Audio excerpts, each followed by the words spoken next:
बिस्मिल्लाहिर्रहमानिर्रहीम अस्सलाम वालेकुम।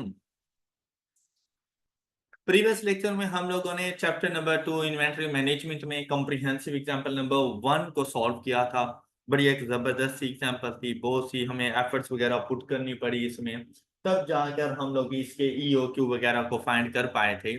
आज हम लोग डिस्कस करेंगे एग्जांपल नंबर 2। अच्छा, एग्जांपल नंबर 2 1 की कंपैरेटिवली अगर हम लोग देखें ना, जरा इजी सी एग्जांपल है। मैं इसमें थोड़ी इजी इजी बातें कर रहे हैं। सिंपली हमसे क्या पूछा गया, सबसे पहले रिक्वायरमेंट देखें। कहते हैं कंप्यूट इकोनॉमिक ऑर्डर क्वांटिटी। जैसे ये बात आई माइंड में फार्मूला आ गया, under root of 2 into annual demand multiplied by ordering cost divided by holding cost. लेकिन ordering cost per order and holding cost per unit. Okay हो गया। और फिर देखें हमारे पास क्या बताना है, द एस्टिमेटेड कैरिंग कॉस्ट। अच्छा, एक तो ये क्यों बता देना है, फिर हमने बतानी है उसकी carrying cost and ordering cost for the first year of operation, मतलब annual carrying cost and annual ordering cost और उसका टोटल। इन दोनों मतलब मैंने परचेज कॉस्ट को नहीं लेकर आना, ईओक्यू बताना है। फिर उस ईओक्यू को देखते हुए मैंने ऑर्डरिंग कॉस्ट एनुअल और साथ में कैरिंग कॉस्ट एनुअल, इन दोनों का टोटल भी बता देना है। ओके हो गया। तो हमारे पास कैरिंग कॉस्ट कैसे आएगी, कैरिंग कॉस्ट फाइंड करने का फार्मूला क्या होता है।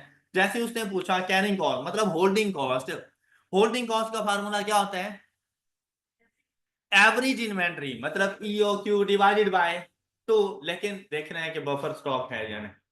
अगर बफर स्टॉक होगा तो एवरेज इन्वेंट्री में ऐड हो जाएगा, नहीं होगा तो सिंपली ईओक्यू मतलब क्वांटिटी और ordered quantity divided by 2 multiplied by carrying cost per unit.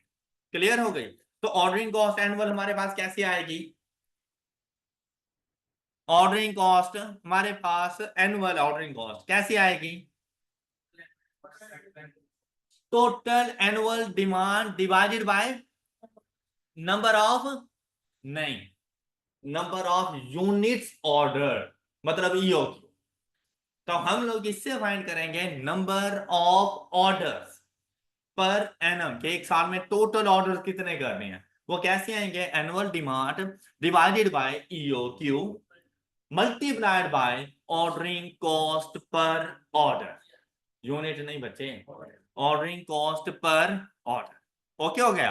अच्छा, इन चीजों की मुझे जरूरत है। उसके लिए जब हम लोग क्वेश्चन पढ़ने के लिए गए तो कहते हैं ABC has recently established a new unit in Multan. तो जैसे ही उसने बात की रिसेंटली एस्टैब्लिश्ड मतलब ओपनिंग इन्वेंटरी नहीं है। Got it, clear. फिर it's planning for the first year of operation decide depicts the following. Cash sales हुई 600,000 यूनिट्स की। अब इन टर्म्स ऑफ अमाउंट नहीं जा रहा, इन टर्म्स ऑफ यूनिट्स। तो हम लोग नीचे बात भी तो नंबर ऑफ यूनिट्स की ही कर रहे हैं, हमें चाहिए अभी नंबर ऑफ यूनिट्स से। कहते हैं जो कैश सेल्स में नंबर ऑफ यूनिट्स गए वो गए 600,000, जो क्रेडिट सेल्स में नंबर ऑफ यूनिट्स हमने सेल किया वो 1.2 मिलियन। तो टोटल सेल्स कितनी हो गई, 1.8 million number of units in total हम लोगों ने सेल। बात क्लियर। तो लाजिम बात है, इनको परचेज भी तो किया होगा, इतने नंबर ऑफ यूनिट्स को हम लोगों ने परचेज भी तो किया होगा। लेकिन साथ में क्या कहता है, एंडिंग इन्वेंटरी। और एंडिंग इन्वेंटरी क्या है, equivalent to 15 days sales, equivalent to 15 days sales. अब उसे चाहिए हमें एक्स्ट्रा डाटा दे कि भाई उस पर एनम में किसी किस्म का कोई ऑफ डेज वगैरह, तो वो हम लोग देखेंगे, क्योंकि अगर ऑफ डेज हैं तो उनमें तो सेल्स नहीं हुई होंगी ना। ओके, तो उसके मुताबिक हम लोग देख लेंगे। अगर क्वेश्चन साइलेंट है तो आप लोगों ने टोटल सेल्स का पता चल नहीं गया, 1.8 million, 1.8 million divided by 360 multiplied by 15। Okay, या तो 1.8 मिलियन डिवाइडेड बाय 12, तो एक महीने की आ जाएंगी, एंड मल्टीप्लाइड बाय हाफ 0.5, आधे महीने की सेल्स आ गई। ओके, उतनी अमाउंट हमारे पास हमारी क्लोजिंग इन्वेंट्री में होगी। फर्स्ट ईयर ऑफ ऑपरेशन है, तो लाजमी बात है, एक तो वो यूनिट्स परचेज किए होंगे जो मैंने सेल कर दी है, और जो क्लोजिंग इन्वेंट्री में रखे हैं वो भी तो मैंने परचेज किए होंगे ना ड्यूरिंग द ईयर। ओके, तो अब इवन की ओपनिंग इन्वेंट्री होती तो हम लोग कुछ और तरह से उसको सोचते हैं, लेकिन यहाँ पर ओपनिंग इन्वेंट्री नहीं थी। प्रीवियस क्वेश्चन में ओपनिंग भी थी, यूनिट सोल्ड भी थे, क्लोजिंग भी थी, तो हम लोगों ने परचेज उसके मुताबिक फाइंड की थी।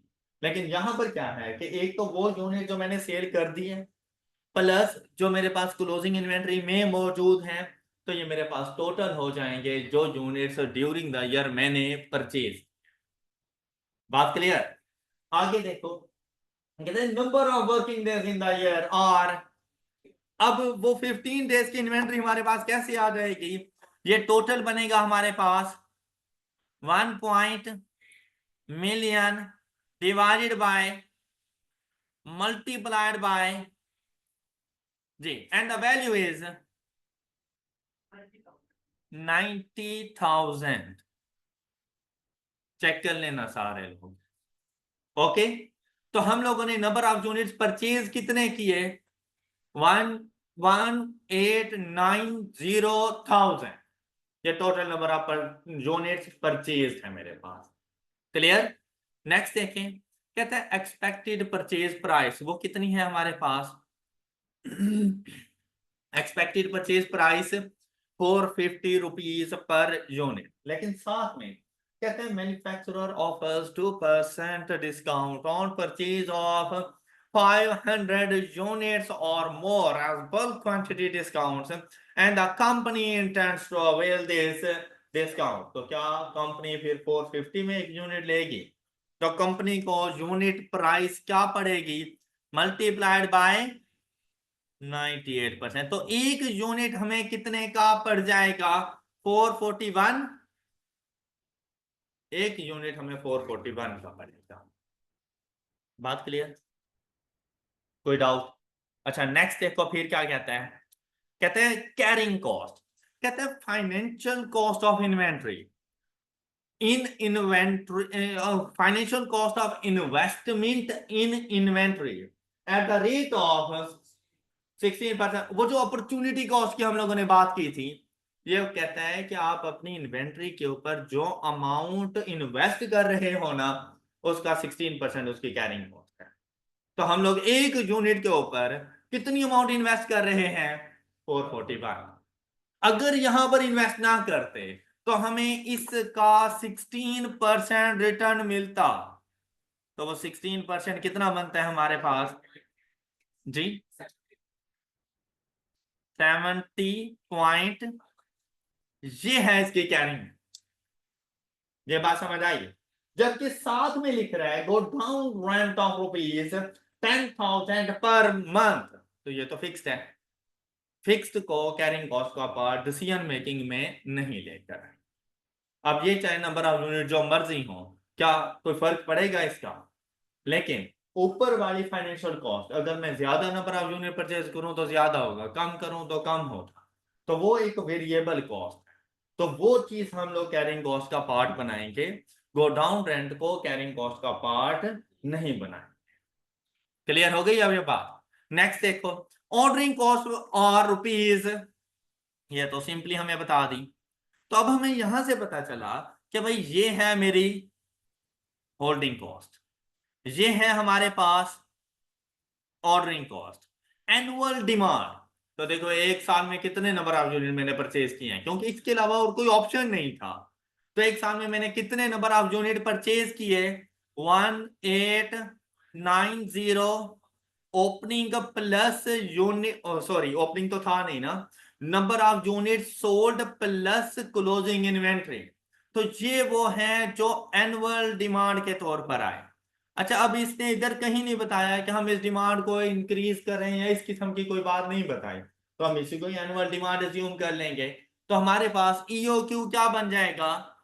2 multiplied by 1,890,000 multiplied by 300 and divided by 70 point and whole under and the value is, वो फिर 9 हो जाएगा। ये है हमारे पास ई ओ क्यू। किसी को डाउट? क्लियर हो गई बात? ये देखें, फर्स्ट इसका यही था कि उसे ई ओ क्यू की वैल्यू चाहिए थी, तो ई ओ क्यू की ये वैल्यू। क्लियर हो गया सब बच्चों को? नेक्स्ट देखें, उसने आपसे अगली क्या बात पूछी। अच्छा देखें, जिस तरह मैं यहाँ पे सोल्यूशन कर रहा हूँ ना, कि मैंने कुछ नहीं देखा कि क्या किस तरह से वो सोल्यूशन बना रहा है, आपने भी अपने पास ऐसे ही करना है जब भी प्रैक्टिस कर रहे हो। ठीक है, मैक्सिमम क्या गलत हो जाएगा, होने तो कोई मसला नहीं है। जैसे ही अब ये एक पॉइंट पर पहुंच गए कि मेरे पास ईओ क्यू की वैल्यू 4009 है, सिर्फ सोल्यूशन में जाके इतना चेक करो, इसके पास 4009, बस इट्स ओके, बिल्कुल सही चल रहे हैं, और अगले पॉइंट पे चले जाओ। अब इसका यह मतलब नहीं है कि आप कंप्लीट सॉल्यूशन देखने बैठ जाओ। देखिए, मैं बार बार आपसे कह रहा हूं कि जैसे ही आप क्वेश्चन ओपन करते ही उसके सॉल्यूशन पे जाते हैं ना, आपके लिए मजाक है, लेकिन पेपर फेक। उस टाइम पे बड़ा अच्छा लग रहा होता है, उस टाइम पे ऐसा है कि सर कोई बात नहीं, ये तो ऐसे ही चलता रहेगा, हम ये कर लेंगे, वो भी कर लेंगे, हम हमसे कुछ नहीं। तो बाद में सिर्फ रिजल्ट क्या है? Paper fake. तो आप लोग एग्जामिनेशन सेंटर में जाने से पहले खुद को प्रिपेयर करके जाओ। क्या प्रिपेयर? कि पता हो कि मुझ में इतनी सलाहियत है कि मैं एक अननोन क्वेश्चन को सॉल्व करने की सलाहियत रखता हूं। अब जैसी आपकी आदत बन चुकी होती है ना, कि बुक में आपने देखा कि सोल्यूशन नीचे गिवन है, बाय डिफॉल्ट आपकी नजरें सबसे पहले सोल्यूशन पे जाती है। क्या उसने कैसे सॉल्व किया हुआ है, उसने टेबल बनाया या नहीं बनाया, वो स्टेटमेंट में चल रहा है या नहीं चला, एटलीस्ट आपको इन बातों का पता चल जाता है। बस जैसे ही पता चला, आपका क्वेश्चन गया, फिर आप हार गए। तो कोशिश करो कि आपकी नजरें सिर्फ आपके क्वेश्चन पे, अपना सोल्यूशन खुद प्रिपेयर करो, फिर आप देखो कि आप कहाँ पे एरर कर रहे हो, क्या इसको मजीद बेहतर किस तरह किया जा सकता था। फिर जब आप अपनी प्रेजेंटेशन को उसके साथ मैच करते हो ना, फिर आपको पता चलता है कि आप वाली प्रेजेंटेशन ज्यादा मीनिंगफुल थी या उस वाली प्रेजेंटेशन ज्यादा मीनिंगफुल है। तो जो बेस्ट हो फिर उसको अडॉप्ट कर लो, कि आप इसको इस तरह से भी तो लेके आ सकते थे। फिर आपको जो बेस्ट वे निकले, जो जो बेस्ट वे आपको मिले, आप उसके मुताबिक चलो। तो आपने खुद भी थोड़ी सी एफर्ट पुट करनी है। लेकिन जब तक तो खुद से कुछ नहीं करेंगे ना, कुछ भी नहीं होने। मैंने तो अल्हम्दुलिल्लाह ये सारा कंप्लीट भी कर देना है, सिलेबस भी हमारा कंप्लीट हो जाना है, लेकिन जब तक आप साथ साथ नहीं चलेंगे ना, तब तक कुछ नहीं होने। आप अनसीन क्वेश्चन को सॉल्व करने की सलाहियत रखो। आप अनसीन क्वेश्चन को जाके अटेम्प्ट करो। आपको पता चले, मैं क्या मैक्सिमम 50% तक सॉल्व कर लोगे भाई, 50 तो करो ना। इतना तो आपसे चाहिए कि आप 50 तो करो कम से कम। आज अगर 50% होगा ना, तो कल को वो 70% तक सॉल्व हो जाना है। उसके बाद बिफोर एग्जाम आप इतनी सलाह रखते होगे कि आप 80 to 90% तक उस क्वेश्चन को सॉल्व कर सकते हैं। बस इतना ही चाहिए था आप लोगों से, और आपने इतना ही खुद कर दिया, और आपका पेपर निकल गया। और राइट। अच्छा, अब देखो, अब जब उसने बात की एस्टिमेटेड कैरिंग कॉस्ट, तो अब देखो कैरिंग कॉस्ट की बात करें तो कैरिंग कॉस्ट के लिए हम लोगों ने क्या कहा था? कैरिंग कॉस्ट के लिए या होल्डिंग कॉस्ट के लिए हम लोगों ने क्या कहा, कैसी आएगी ये? Holding cost per unit. तो बोलो ना, मल्टीप्लाइड बाय एवरेज इन्वेंट्री। और एवरेज इन्वेंट्री कैसे आएगी? Divided by 2। तो अब ये वैल्यू आपके पास क्या आ रही है? कैलकुलेटर से बतानी है, ये बुक में से देखकर तो मैं भी यहां से देख के बता सकता हूं कि ये वैल्यू आ गई है हमारे पास 20 मान।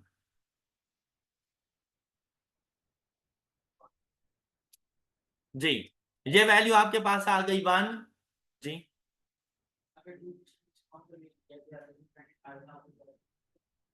5000 डिवाइडेड बाय 2 क्यों आएगी?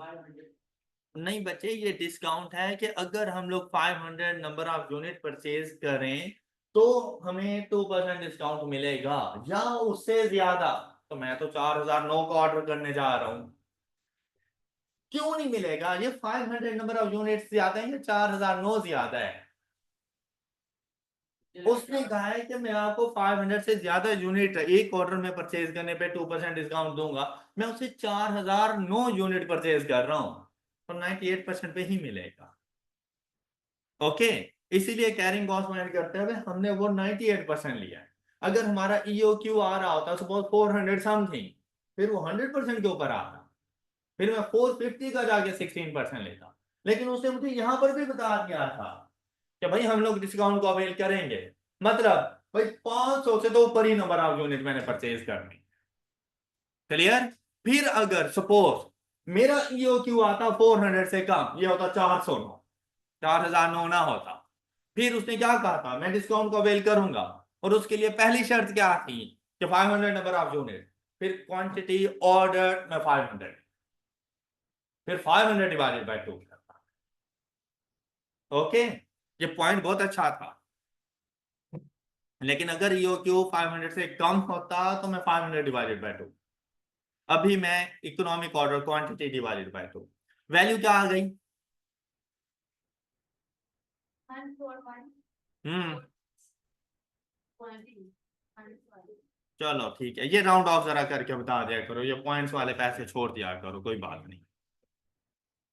38 कर, और एक तो ये है जो आप कर रहे हो, ठीक है। अब उसने आपसे कहा है कि टोटल कैरिंग कॉस्ट, भाई अब गो डाउन रेंट आप लेकर आओगे, और गो डाउन रेंट आपके पास कितना था?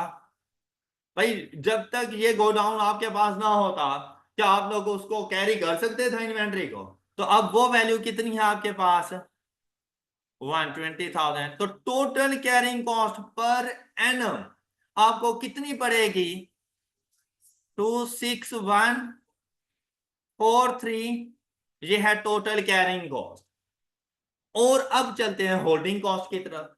तो होल्डिंग कॉस्ट कैसे आएगी हमारी, ये नहीं सॉरी, ऑर्डरिंग कॉस्ट की तरफ।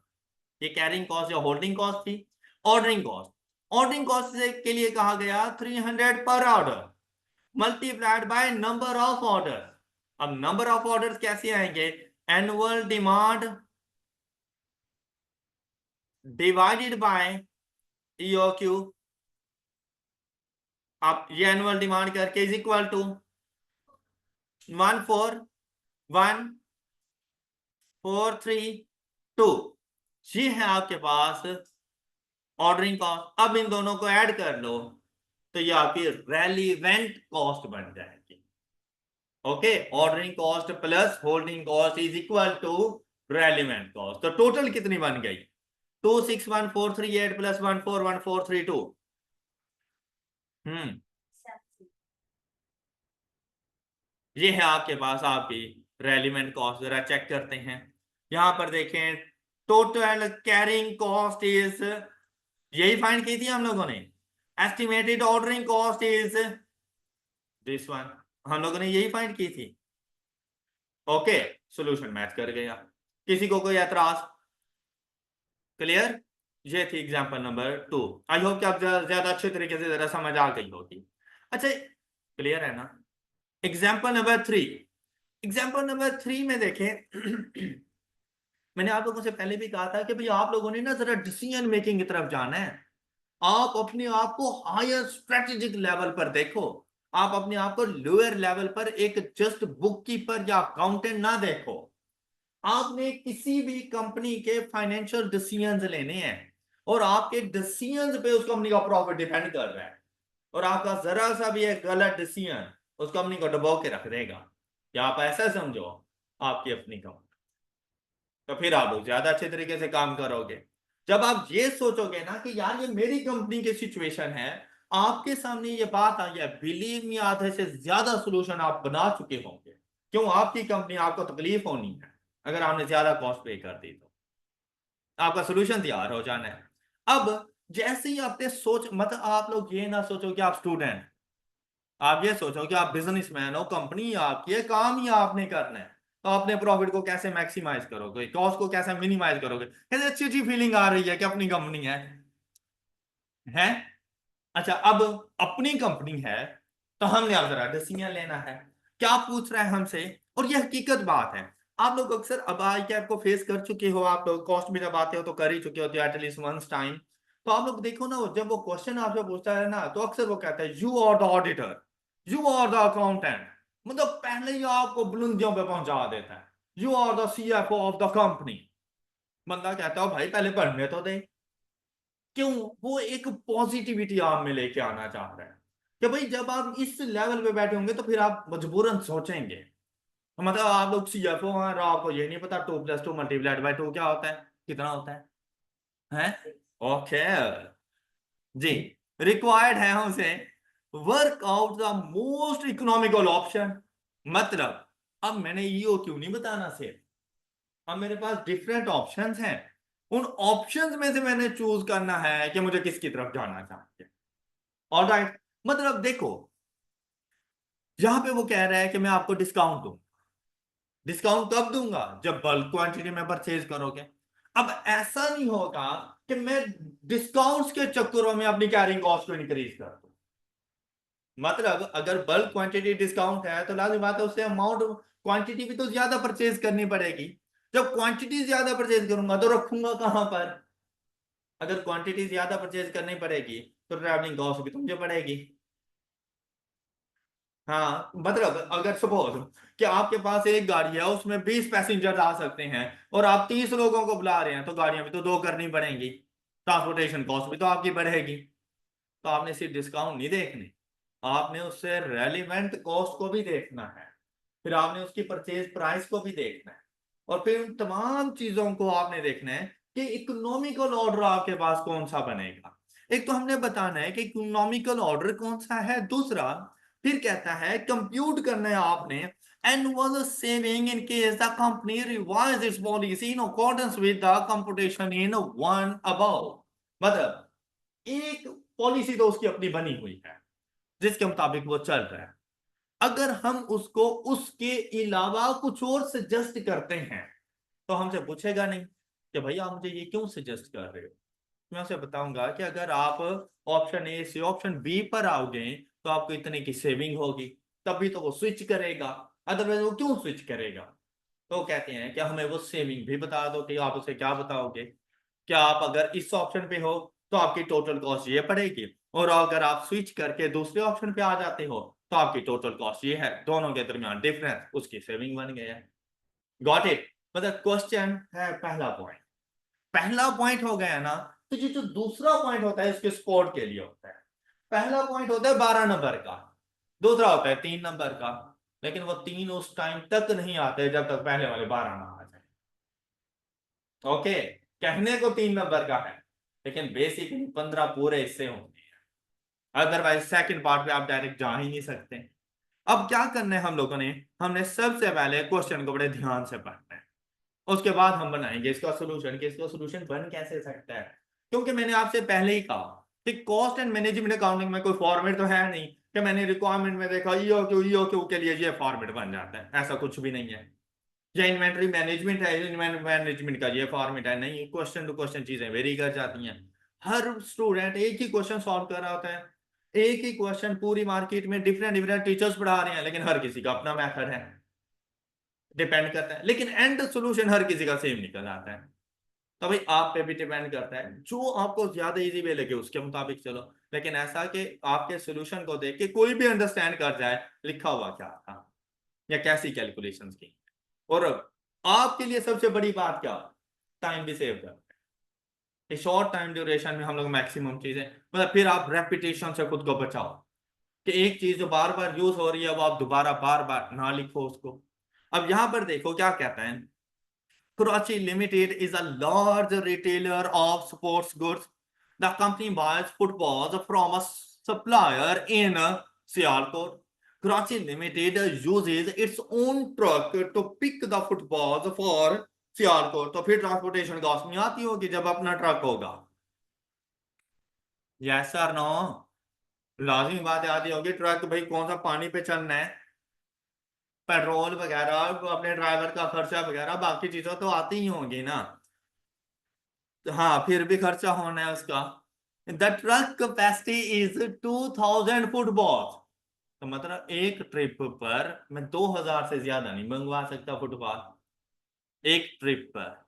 फिर उसने क्या कहा, कहते हैं एक ट्रिप पर 2000 फुटबॉल आएंगे and the company has been getting a full load of footballs each trip, making 12 trips each year. अब कंपनी क्या कर रही थी, उन्हें पता था कि भाई हमारे एक ट्रक में 2000 फुटबॉल्स आती हैं, वो क्या करते हैं, वो 1000 1200 1500 का ऑर्डर नहीं कर, उन्हें पता है कि भाई 1000 मंगवाऊंगा तब भी ट्रिप का सेम एक्सपेंस आएगा, 1200 मंगवाऊं तब भी सेम है, 2000 मंगवाऊं तब भी सेम है, लेकिन 2500 मंगवाऊं तो गाड़ी दूसरी आएगी। ओके, तो उस ट्रक में नहीं आ सकते, तो वो 2000 से ज्यादा भी नहीं जाते। और पूरे साल में कितने ट्रिप्स लगते हैं उनके, 12। एनुअल डिमांड का पता चल गया। अब उसकी एनुअल डिमांड कितनी है, 12 इंटू 2 इज इक्वल टू, तो क्वेश्चन में एनुअल डिमांड कुछ इस तरह से भी फाइंड कर सकते हैं हम लोग, इज इक्वल टू, अब उसकी जरूरत है 24,000 फुटबॉल्स पर ईयर, चाहे जो मर्जी ऑप्शन पे चला जाए। ओके, हो गई बात। अब क्या कहते हैं, कहते हैं recently the supplier revised its prices and offer quantity discounts as under.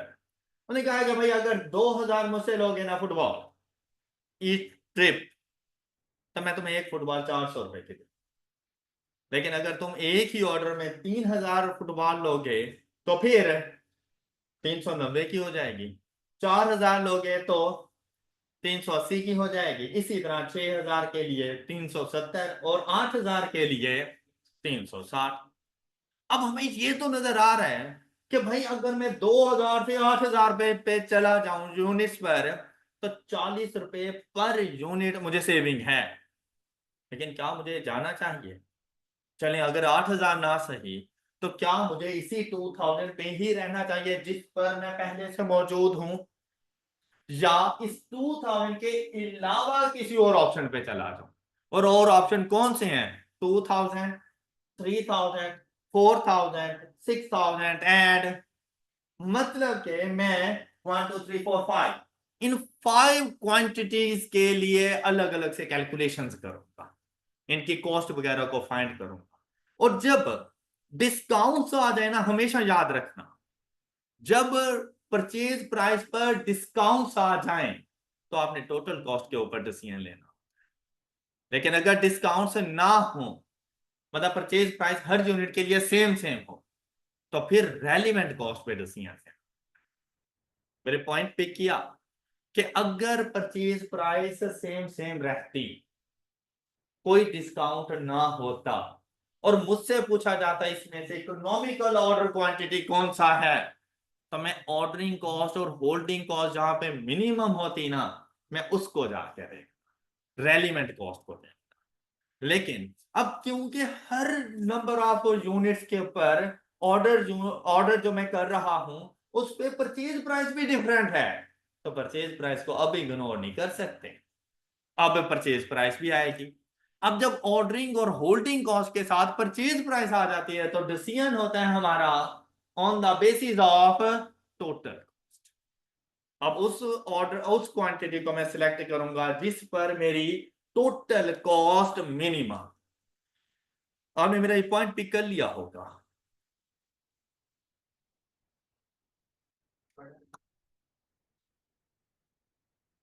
जी, बाकी लोग क्लियर। आप देखें, कहते other related data is given below. क्या कहते, all the purchases are required to be made in lots of 1000, मतलब आप 1200 नहीं मंगवा सकते, 1500 नहीं मंगवा सकते, 1800 नहीं मंगवा सकते, 2200, 2500 नहीं, 1000, 2000, 3000, 4000, 5000, 6000 इस तरह मंगवा सकते हो, लॉट्स की फॉर्म में मंगवा सकते हो। ओके हो गया, हम वैसे ही कर रहे हैं, हम लोग वैसे ही चल रहे हैं। हम लोग 2000, 3, 4, 6 या 8 में से ही देखना है, तो पहला पॉइंट तो वैसे ही क्लियर हो जाता है हमारा कि हम लोग भी लॉट्स की फॉर्म में ही, राइट। फिर क्या कहता है, कहते हैं the cost of making one trip is rupees. अगर मैं खुद ट्रेवलिंग कॉस्ट कर रहा हूं ना, एक ट्रिप की जो मुझे कॉस्ट पड़ रही है, वो पड़ेगी 15,000 रुपए पर ट्रिप। अब जैसे जैसे मैं पहले 2000 नंबर ऑफ यूनिट मंगवाता था, तो भाई परचेज प्राइस तो 400 के हिसाब से मैं पे करता ही हूँ, लेकिन मैं ट्रांसपोर्टर को भी 15,000 रुपीज पे करता हूं।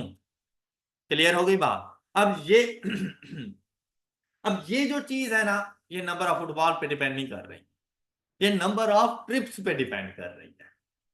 क्लियर हो गई बात। ये बिल्कुल ऐसा ही है जैसे आप लोगों ने अपने घर के लिए, फैमिली ने कहीं पे जाना था, तो रेंट a कार से कार मंगवा ली। अब उसे कोई फर्क नहीं पड़ता कि फैमिली मेंबर्स में से 2 लोग जाते हैं, 3 जाते हैं या 4 जाते हैं। और उसने डिसाइड कर लिया कि भाई मैं आपसे पर डे 5,000 रुपये लूंगा, क्लियर हो गई, तो नंबर ऑफ यूनिट्स पे कोई फर्क नहीं पड़ता। अब ये 15,000 रुपए का एक ट्रिप है हमारा। फिर क्या हुआ, company has the option to hire a third party. अब वैसे तो कंपनी के पास अपने ट्रक्स मौजूद हैं, लेकिन एक और ऑप्शन भी है उसके पास। वो क्या, कि भाई अगर नंबर ऑफ यूनिट्स ज्यादा हो जाए तो तुम थर्ड पार्टी को हायर कर लें, बाहर के किसी ट्रांसपोर्टर को बुला लेना, विच कुड चार्ज ₹9 पर football. The cost of placing an order is rupees. अब ऑर्डर, अच्छा पहले उसने ना बात मिक्स कर दी इसे कंफ्यूज करने के लिए।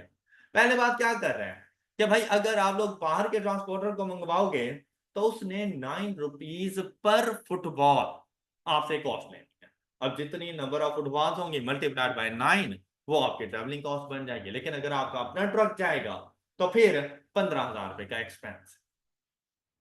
बात समझ आई है, बात क्लियर। अच्छा फिर क्या कहता है, कहते हैं ऑर्डरिंग कॉस्ट जो आपको पड़ रही है वो ₹2,000 है, और ये पर ऑर्डर के हिसाब से आएगी हमारे पास में। फिर कहता है जो कैरिंग कॉस्ट है फॉर 1 ईयर इज ₹8। मतलब कैरिंग एंड ऑर्डरिंग कॉस्ट में उसने हमें नहीं उलझाया, ट्रांसपोर्टर के तौर पर थोड़ा बहुत उलझाया और यहां पे चला गया। तो ऐसा क्वेश्चन कोई ज्यादा मुश्किल नहीं है, लेकिन क्वेश्चन में करना क्या है। अब मैंने 2,000 यूनिट की भी टोटल कॉस्ट लेनी है, 3 की भी, 4 की भी, 6 की भी और 8 की भी। तो क्यों ना मैं फिर टेबल की फॉर्म में चला जाऊं।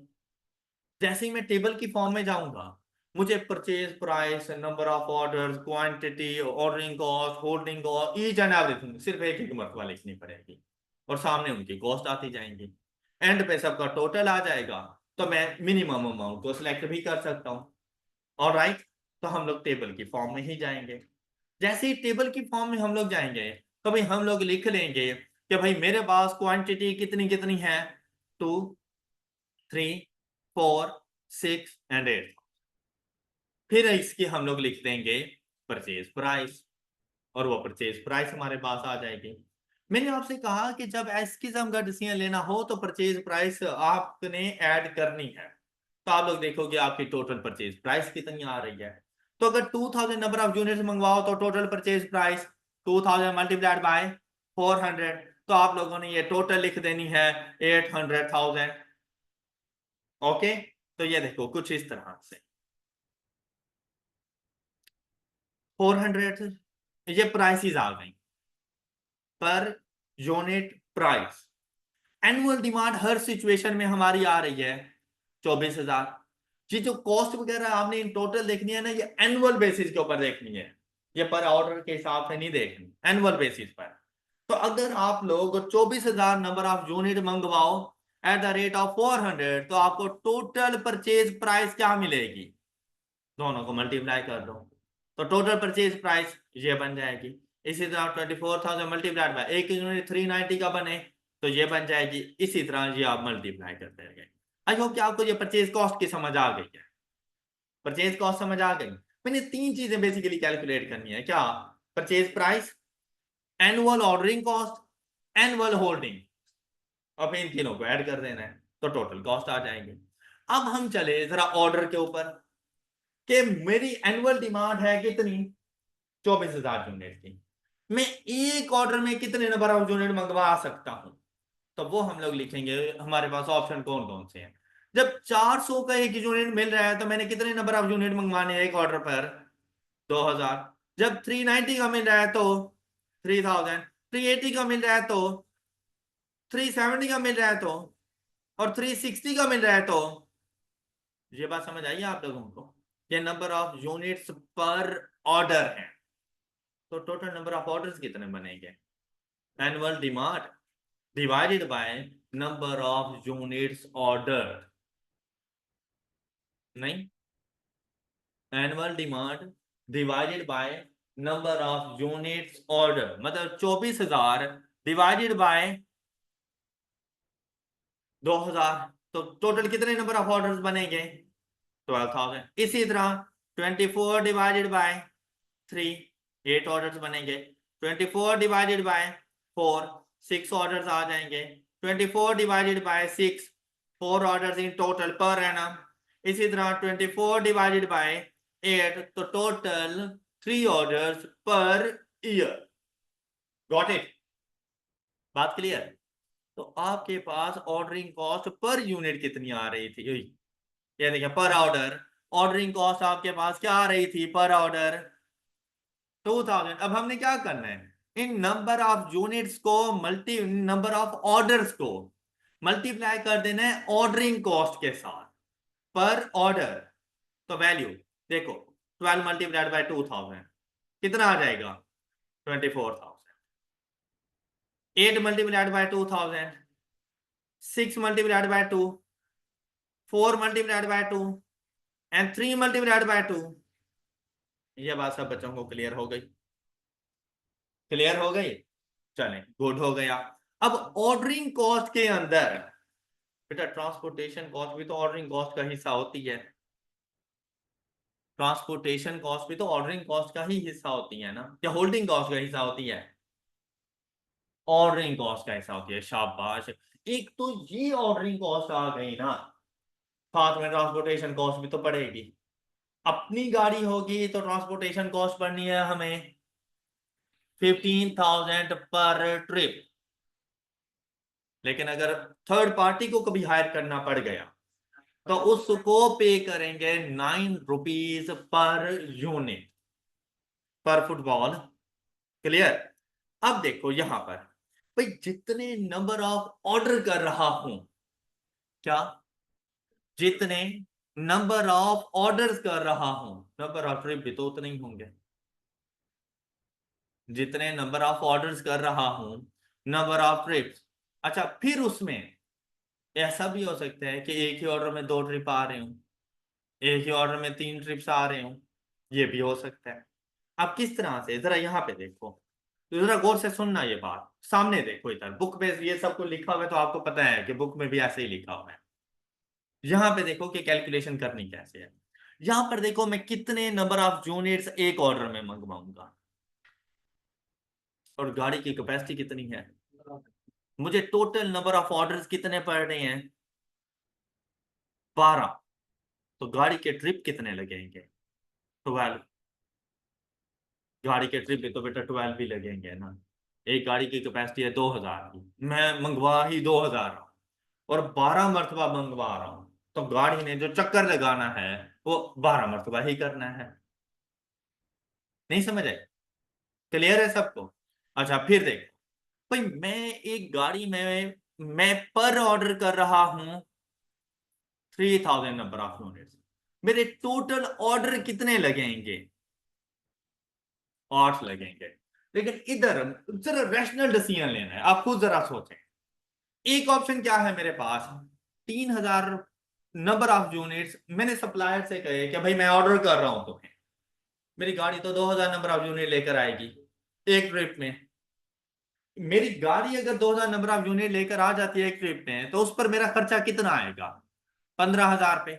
अब दूसरा ऑप्शन क्या है कि या तो मैं अपनी गाड़ी भेजूं कि जाओ 1000 फुटबॉल दोबारा से लेकर आओ, दोबारा से 15,000 रुपए का खर्चा आ जाएगा। तो वो 3,000 फुटबॉल लाने के लिए टोटल ट्रांसपोर्टेशन कॉस्ट मेरी अपनी गाड़ी कितना खर्चा पड़ेगा? तो अगर आप लोग यहां पे सोचो कि भाई मैं अपनी गाड़ी एक ही मरतबा भेजूं और बाकी जो 1,000 नंबर ऑफ यूनिट बच जाएगा वो थर्ड पार्टी को दे दूं कि भाई तुम पहुंचा दो। उसने मुझसे लेना है 9 रुपए पर यूनिट, तो उसको मैं कितना पे करूंगा? 9,000। तो 9,000 ज्यादा अच्छा या एक्स्ट्रा 15,000 ज्यादा अच्छा है? 9,000। तो वो 1,000 यूनिट के लिए मैं थर्ड पार्टी के पास जाऊंगा, तो मेरी गाड़ी कितने ट्रिप करेगी? 1 पर ऑर्डर, 1 ट्रिप पर ऑर्डर। तो टोटल मैं ऑर्डर कर कितना रहा हूं? 8 ऑर्डर। तो टोटल एक साल के अंदर हमारी गाड़ी कितनी मरतबा ट्रिप कवर करेगी? 8। तो ये देखो, ये 8 आ गया। ये 8 इस तरह से आया है कि वो जो एक्स्ट्रा 1000 यूनिट है ना, वो हम खुद से नहीं करेंगे, वो हम थर्ड पार्टी को देंगे। ओके, हो गई बात? तो इसकी जो ट्रांसपोर्टेशन कॉस्ट आएगी, एक तो आएगी 8 मल्टीप्लाइड बाय 15,000, 8 मल्टीप्लाइड बाय 15,000। दूसरा 9,000 मल्टीप्लाइड बाय 9, लेकिन क्या, sorry 1000 multiplied by 9 multiplied by 8, साल में 8 मरतबा। ऐसे समझ लेना, 2,000 यूनिट मैंने लेकर आने हैं, 8 मरतबा मैं जाऊंगा। 8 × 2 मैं कितने नंबर ऑफ यूनिट लेकर आऊंगा? 16,000। टोटल लाने कितने हैं? 24। तो बाकी कितने रह गए? 8,000। वो मैंने कहा 1000 मल्टीप्लाइड बाई 8। ओके हो गया। 8,000 मल्टीप्लाइड बाई 9, 72,000। तो 72,000 में थर्ड पार्टी को जाके पे कर। क्लियर हुई है बात? चलो गुड। अच्छा अब इसी तरह मुझे जरा इधर बताओ, 4,000 यूनिट्स का ऑर्डर किया, नंबर ऑफ ऑर्डर्स कितने बन रहे हैं मेरे पास? 6। गाड़ी के ट्रिप कितने लगेंगे? गाड़ी के ट्रिप हर ऑर्डर पर 2 ट्रिप, तो पूरे साल में 12। तो यहां पे 12 आ गए हैं। ओके। अच्छा अब इसके लिए बताओ, हर ऑर्डर पर कितने ट्रिप्स? 3। 2,000 आने हैं ना, हर ऑर्डर पर 3 ट्रिप्स। अच्छा अब खुद सोचो, थर्ड पार्टी को हायर करूं या अपना ड्रग भेजूं? अपना। क्यों भला? क्योंकि अगर थर्ड पार्टी को हायर करता हूं ना, 2,000 मल्टीप्लाइड बाय 9, उसने 18,000 रुपए लेने हैं, जबकि अपनी गाड़ी का खर्च कितना आ रहा है? तो आप, अगर आपका बिजनेस हो तो आप क्या करोगे? भाई अपनी गाड़ी भेजोगे, उसे कहोगे भाई जाओ, तुम ही जाओ लेकर आओ, चाहे 3 ट्रिप्स ही क्यों नहीं लग रहे, है ना? और वहां पर जब हम लोग 3,000 पर थे, वहां पे थर्ड पार्टी को भेजना ज्यादा मुनासिब था, लेकिन 3,000 यूनिट के लिए थर्ड पार्टी को भेजना मुनासिब नहीं था। क्या मुनासिब था? एक ट्रिप हम खुद करें 2,000 का, एक्स्ट्रा 1,000 थर्ड पार्टी को देंगे। क्लियर? अब नेक्स्ट देखिए जरा, ये 3 ट्रिप्स पर ऑर्डर, तो टोटल नंबर ऑफ ऑर्डर्स कितने हैं? 4। तो टोटल ट्रिप्स कितने बन जाएंगे? 12। क्लियर होगी बात?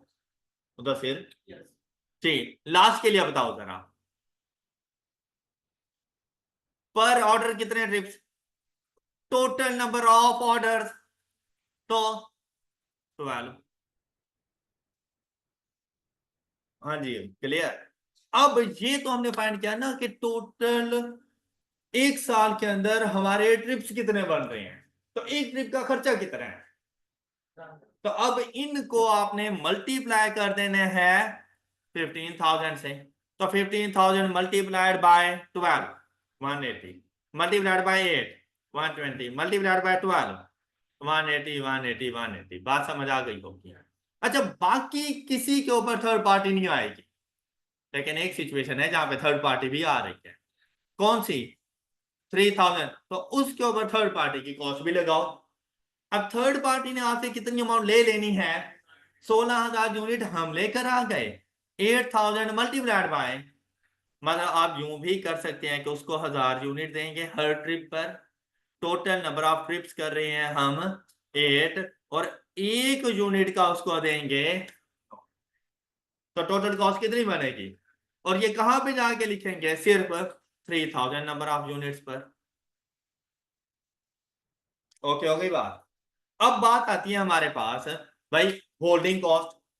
होल्डिंग कॉस्ट के लिए आपको क्या चीज चाहिए? एवरेज इन्वेंट्री चाहिए। क्या बफर स्टॉक है? अगर बफर स्टॉक ना हो तो एवरेज इन्वेंट्री का फार्मूला क्या होता है? बेसिकली ईओ क्यों ना बोला करो,